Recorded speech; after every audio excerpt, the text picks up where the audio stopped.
Hi guys, Ali Taylor here, and today a quick video about my home golf simulator.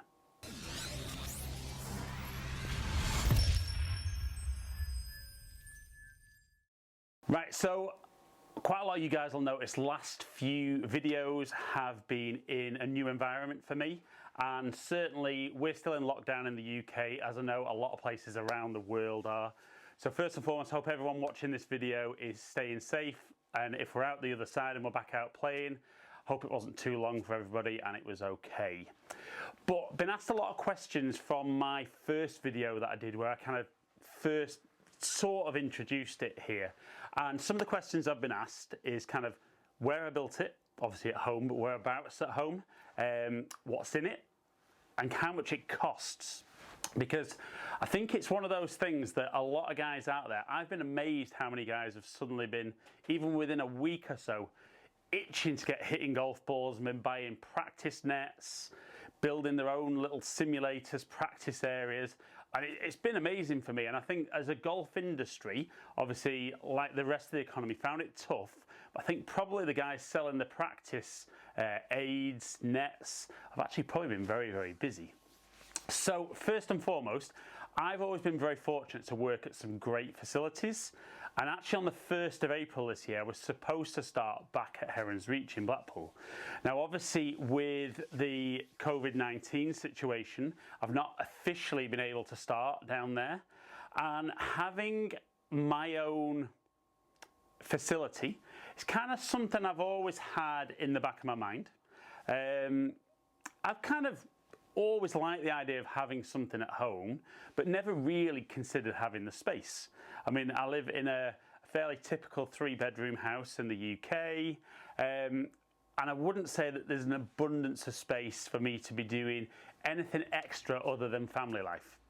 So when we went into lockdown, I started doing some videos actually in my mum's back garden, which was great, but I wasn't able to hit shots, and kind of felt that even though the weather was very, very good, I knew it was going to be limited. And a day like today when I'm doing this video is a perfect opportunity. It's grey outside, it's cold, it's on off raining, pretty typical British weather. So I'd always liked the idea of having somewhere, but didn't really feel I had space. Not maybe being able to get my content out there, and I've had a real pickup in online coaching since we've been in lockdown. I really felt I needed a space. So the only space I figured I could have would be my garage. Now, we can see from the picture on screen at the moment, my garage was a typical dumping ground. You know, it was just full of boxes I didn't really need, lots and lots of stuff that kind of was in the house, but I just wanted to get out of the house and out of sight. The kids' bikes, the boys' bikes in here, various things. And when I first came in and having the idea of doing the garage into a simulator, I kind of looked at it and felt like pulling the garage door down again. But I cleared out a lot of stuff, made a bit of space, and kind of started getting a bit of an idea as to what I could do. Had a look online. There's another few guys who've done some stuff, like Rick Shields done a phenomenal one in his double garage, a little bit more space than me. But I got in contact with Golf Bays UK, and they do golf simulator enclosures. Now, I could have built something myself, but I am by no means a handyman.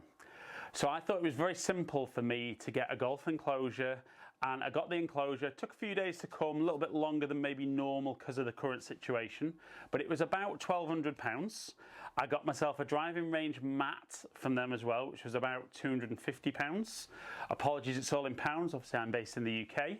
I managed to get my hand on some very inexpensive floor tiles, which, having cleared some space, I then put down myself to give me a little bit of a flooring.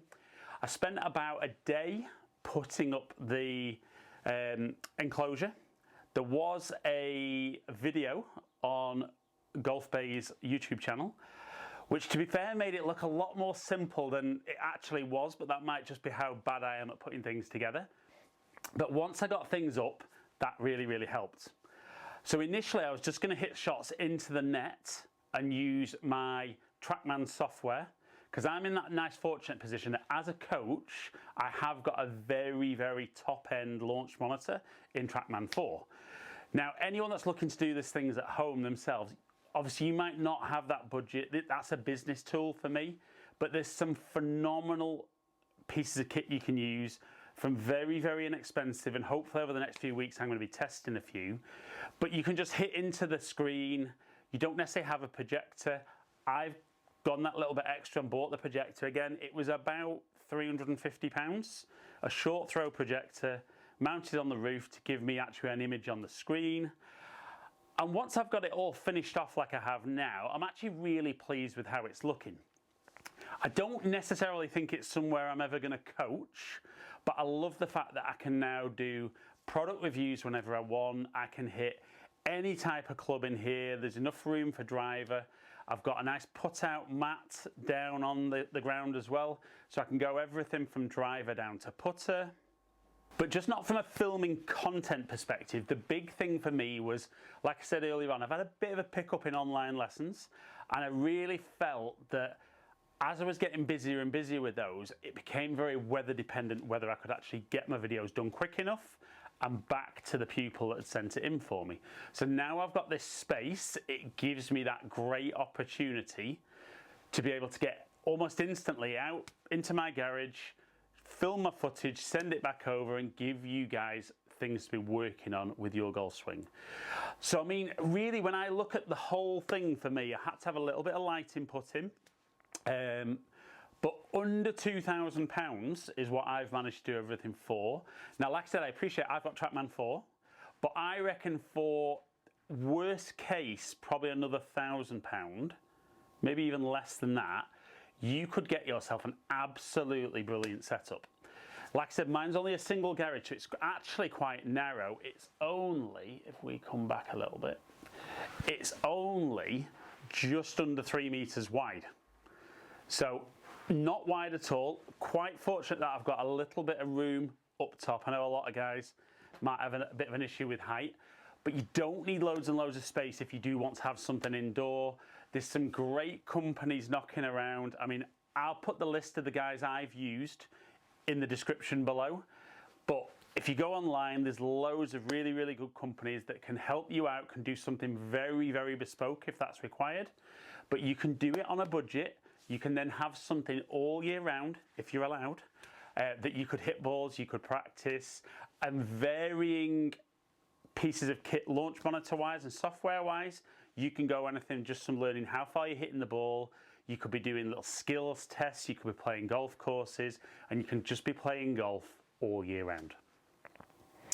So guys, hope you enjoyed today's video, something a little bit different. Like I said, I've been asked a lot about my current setup, kind of what it costs, where it was. So hopefully that's asked a few of the questions. If you guys have got any more questions, though, pop them below. I'll get back to as many people as I can.